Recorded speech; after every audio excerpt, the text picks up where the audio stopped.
ছবছৰ পূৰ্বে ঘৰৰ পৰা ওলাই গৈছিল নিজ ধৰ্ম ত্যাগ কৰি গ্ৰহণ কৰিছিল খ্ৰীষ্টান ধৰ্ম কিন্তু কেনেকৈ পাহৰে সনাতনী হিন্দু ধৰ্মৰ মাহাত্ম্য অনুশোচনা আত্মাৰ তাৰণাৰ বাবে পুনৰ উভতিল অতি আড়ম্বৰেৰে আদৰা হল তেওঁলোকক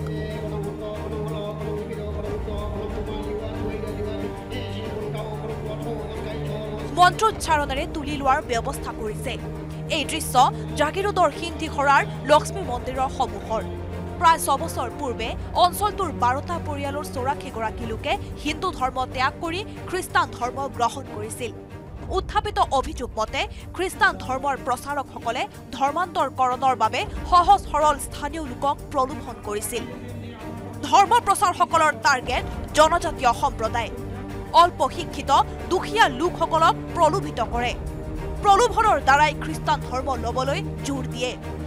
তাৰ মাজতে একাংশ লোকে তেওঁলোকৰ প্ৰৰোচনাত ভুল যায় হিন্দু ধৰ্ম পৰিত্যাগ কৰি খ্ৰীষ্টান ধৰ্মলৈকে এটা প্ৰলোভন দি লৈ গৈছিল সেই ব্যক্তিসকলে আমাৰ লগত অনাগত 3 মাহ ধৰি যোগাযোগ কৰি তেওঁলোকে খ্ৰীষ্টান ধৰ্মৰ পৰা আকৌ হিন্দু ধৰ্মলৈকে বা স্বধৰ্মলৈকে উভতি অহাৰ যি এটা আপ্ৰাণ চেষ্টা কৰি আছিল সেই উদ্দেশ্য আগত ৰাখি আমি সদৌ হিন্দু ধৰ্ম সংস্কৃতি সুৰক্ষা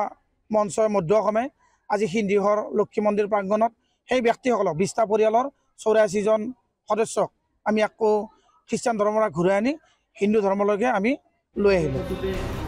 প্ৰলোভিত হৈ খ্ৰীষ্টান ধৰ্ম লোৱাৰ পাছত এই সকল লোক বিভিন্ন ধৰণৰ সমস্যাৰ সন্মুখীন হৈছিল বহুত অসুবিধা হয় সমাজৰ লগত ঘূৰিবৰ কাৰণে সেইটো কাৰণে এতিয়া হিন্দু ধৰ্ম হোৱাটো কৰ্তব্য বুলি ভাবিলোঁ আৰু মানে বেমাৰ আজাৰ বহুত ৰকম হৈছিলে গাঁৱৰ মানুহবিলাকে আমাৰ মানুহবিলাকে জানেই সেনেকৈ মানে সহায় নকৰে সেইবিলাকে ধৰ সহায় কৰোঁ বুলিকে কয় সেইটো কাৰণে আমি হ'লোঁ আৰু 5-6 বছৰৰ আগত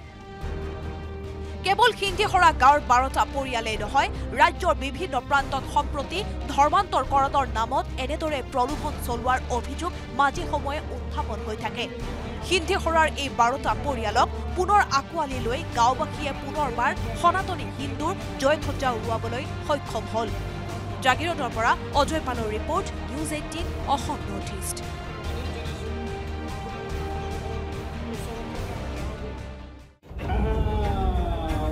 ছবছৰ পূৰ্বে ঘৰৰ পৰা ওলাই গৈছিল নিজ ধৰ্ম ত্যাগ কৰি গ্ৰহণ কৰিছিল খ্ৰীষ্টান ধৰ্ম কিন্তু কেনেকৈ পাহৰে সনাতনী হিন্দু ধৰ্মৰ মাহাত্ম্য অনুশোচনা আত্মাৰ তাৰণাৰ বাবে পুনৰ উভতিল অতি আড়ম্বৰেৰে আদৰা হল তেওঁলোকক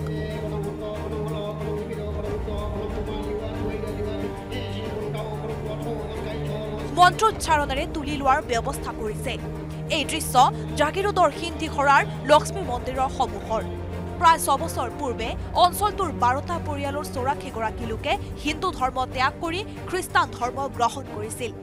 উত্থাপিত অভিযোগ মতে খ্ৰীষ্টান ধৰ্মৰ প্ৰচাৰকসকলে ধৰ্মান্তৰকৰণৰ বাবে সহজ সৰল স্থানীয় লোকক প্ৰলোভন কৰিছিল ধৰ্ম প্ৰচাৰকসকলৰ টাৰ্গেট জনজাতীয় সম্প্ৰদায় অল্প শিক্ষিত দুখীয়া লোকসকলক প্ৰলোভিত কৰে প্ৰলোভনৰ দ্বাৰাই খ্ৰীষ্টান ধৰ্ম লবলৈ জোৰ দিয়ে তাৰ মাজতে একাংশ লোকে তেওঁলোকৰ প্ৰৰোচনাত ভুল যায়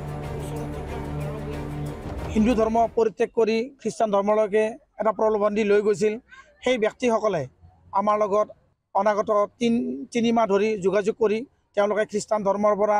আকৌ হিন্দু ধৰ্মলৈকে বা স্বধৰ্মলৈকে উভতি অহাৰ যি এটা আপ্ৰাণ চেষ্টা কৰি আছিল সেই উদ্দেশ্য আগত ৰাখি আমি সদৌ হিন্দু ধৰ্ম সংস্কৃতি সুৰক্ষা মঞ্চৰ মধ্য অসমে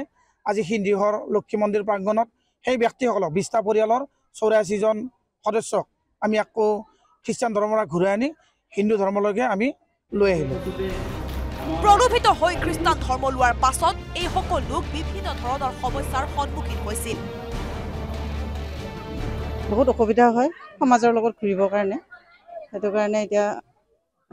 হিন্দু ধৰ্ম হোৱাটো কৰ্তব্য বুলি ভাবিলোঁ আৰু মানে বেমাৰ আজাৰ বহুত ৰকম হৈছিলে গাঁৱৰ মানুহবিলাকে আমাৰ মানুহবিলাকে জানেই সেনেকৈ মানে সহায় নকৰে সেইবিলাকে ধৰ সহায় কৰোঁ বুলিকে কয় সেইটো কাৰণে আমি হ'লোঁ আৰু 5-6 বছৰৰ আগত কেৱল সিন্ধিখৰা গাঁৱৰ 12টা পৰিয়ালেই নহয় ৰাজ্যৰ বিভিন্ন প্ৰান্তত সম্প্ৰতি ধৰ্মান্তৰকৰণৰ নামত এনেদৰে প্ৰলোভন চলোৱাৰ অভিযোগ মাজে সময়ে উত্থাপন হৈ থাকে সিন্ধিখৰাৰ এই 12টা পৰিয়ালক পুনৰ আঁকোৱালি লৈ গাঁওবাসীয়ে পুনৰবাৰ সনাতনী হিন্দুৰ জয়ধ্বজা উৰুৱাবলৈ সক্ষম হ'ল।